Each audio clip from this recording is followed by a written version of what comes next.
we're so delighted to have you guys in town, Joel Chazanoff and of course Ian Westerman from Essential Tennis, promoting a new book that I'm very excited about. I'm very excited about you guys being here. Thank you so much for joining us on TennisTroll channel. Thank you. I think there's so many things that, me as a fan of Essential Tennis, just have a lot of questions. And I think the biggest thing that's weighing on all of us is, have you fixed your foot faults? I did. I have. Yeah. I went from a hybrid stance, starting wide and going to pinpoint, to now I'm just a platform stance. Look at you. So I don't move my feet anymore at all. How do you like that, Internet? Yeah. How's the shoulder? Not great. Okay. As of right now, maybe I'm halfway rehabbed. Yeah. Unfortunately. Well, that's all right. I feel bad that we can't play. No, that's okay. Hopefully next time. You probably think I'm ducking you. No, we'll find something. We'll find something. Joel. Yes. Hey, so tell us about you. Obviously we're all Essential Tennis fans. We don't know a whole lot about you. Yeah, I play tennis. Turn to the internet for advice, and really connected with Ian's content and pitched the idea of writing a book together. So that's how this whole thing came about. Before we get too deep into the book, though, let me ask. We all know Ian. I think Sure. the internet knows Ian quite well. He's the most famous tennis YouTuber next to Jeff. I don't know. We'll cut that out. Sorry. Tell us about your background, Joel. Yeah, Tell so us by about- trade, I am a stand-up comedian, and I've made my living in doing stand-up comedy for more than 20 years. Tell us a joke. No!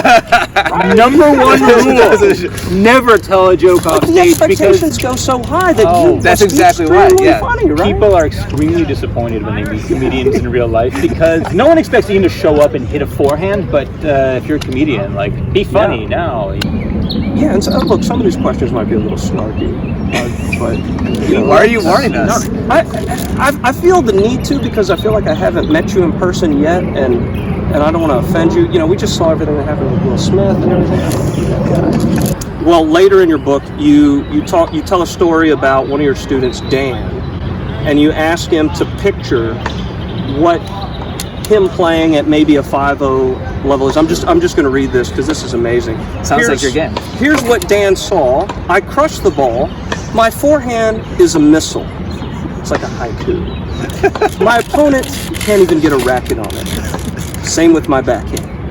My shots land a few inches from the baseline, then skid past him while he stands there, frozen in his tracks. You had Dan imagine me. Sorry, I stole the punchline. That's good. No, but Dan's a real person, and I think a lot of us have this tendency. We visualize it. You watch tennis on TV. Yeah. Nothing looks particularly acrobatic at that camera angle. Of course, when you go see it live in person, you're like, oh my God, what are they doing? Yeah. But when you're just watching it on TV, it doesn't look that particularly, and we visualize ourselves as doing those things. I think the first part of what you said is actually really fascinating and really true. It borderline doesn't look that special on TV. In fact, you expect them to come away with the winner. You expect them to hit the 100-mile-an-hour forehand. It's almost like it's they did something wrong, or they let you down when they don't hit the passing shot. And so when you steep yourself in that experience as a fan of tennis, and even a little bit of that creeps its way over into your self-expectation, the shots that don't seem all that special are actually they're like athletic marvels. I notice a consistent thing in your videos that I disagree with, and I want your take on it now that we're here to discuss, and I'd love to have your take on it too. This is where Now we're finally getting to the real question. You talk about percentage tennis. High percentage. Right? You talk, and I did a search for it, and I didn't see a ton of discussion on high percentage tennis, but you've got it in your glossary. You've got it. So tell us, what is percentage tennis to you?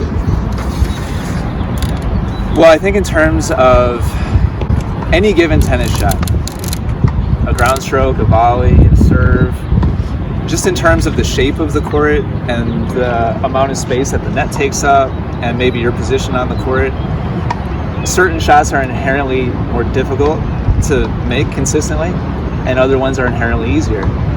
And because we know that most tennis points end with somebody making an error of some kind, it just stands to reason to me that At all levels. at all levels, all the way up to professional level, most points end with somebody making a mistake of some sort.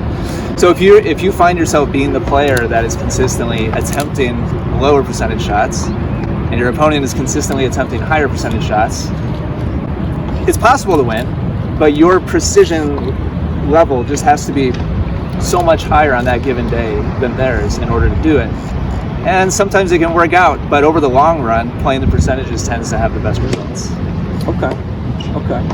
I'm good with that. What bothers you about it? Yeah. My issue is I'm not very physically fit. I don't have a lot of stamina. I need the points to end early.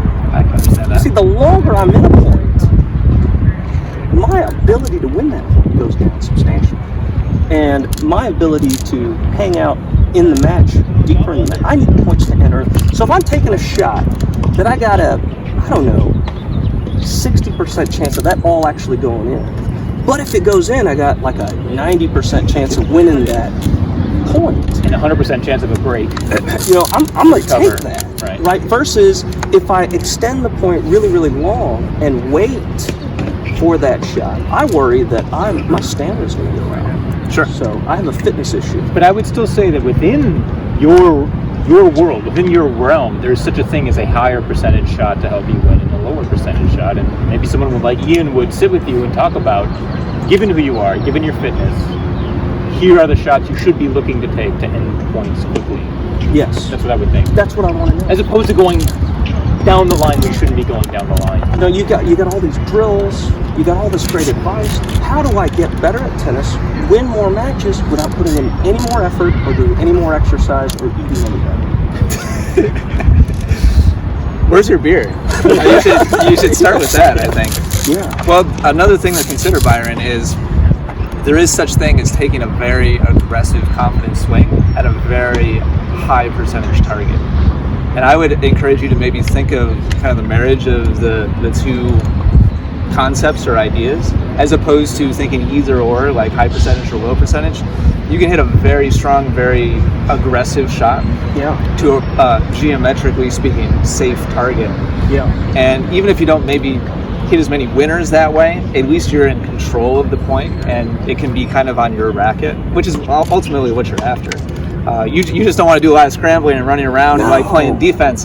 So I would encourage you to like just balance out the outright winner attempts with a confident, aggressive shot, hit to a high percentage target, and be choosy about when you actually go for the outright winner. I remember chapter 3, we talked a lot about this, a weapon, and how important it is to have a shot that throws your most opponents off. Might not be the sexiest shot, like Don't tell him that. but a great drop shot, a great slice. These are things that throw an opponent off and can end the point without you having to do something really amazing. Miraculous shot. Well, you talk about the mental game. I notice you don't specifically distractions. use the word trash talk, but you say you have a chapter about The annoying opponent and annoying opponent. McEnroe's, Nadal's, who do the rituals, lawnmowers going in the You background. didn't give me a lot of instruction on how to be more annoying, though. Well, I think it's important. Remember how Joel was talking about taking the focus off of yourself and putting it on your opponent. I think the key really is paying close attention to which things really grind their gears, and then just go hard, to the well. Yeah. Yeah. But would you ever encourage gamesmanship or encourage that kind Not officially. I love it. Not officially. Again, when you're at my fitness, that's the only way that you get to a certain age, and you can't win matches by being more fit or being faster or being stronger. You have to learn to win more matches. You can take whatever advantage. So what's your tactic? Like, what's a favorite tactic of yours? Do you give compliments to try to get in their head, or? I love, on a first serve that is out, slamming it right back at the player. Right? You slam it right back at the player, and I like to think that I can draw a double fault that way. Right? Because it's a really rude thing to do. You hit the ball back at the other player when the first serve is obviously out, and you're going to draw a double fault. So anything you why? can do, Because they would get upset? Maybe they would get upset. They'd say, what the hell is it? Anything that gets them not thinking about their serve, right? Anything that gets them to think about anything other than About of course. you, basically. Now, in your book, it wouldn't be a problem for a player who's kind of educated in that, because they're not thinking about their serve anyway. They're not thinking about anything. Sorry, It's we're natural. making it harder for you.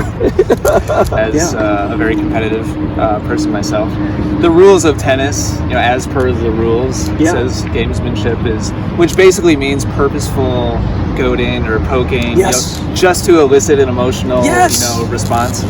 I love it. As per the actual rules, that's like against technically, but really the core of it comes down to intent. Yeah. Are you just naturally an a-hole, or are you trying to exude a-holeness? So if I'm naturally an a-hole, then I'm allowed to do it. Then I get a pass. It's okay. Yeah. Okay. Yeah.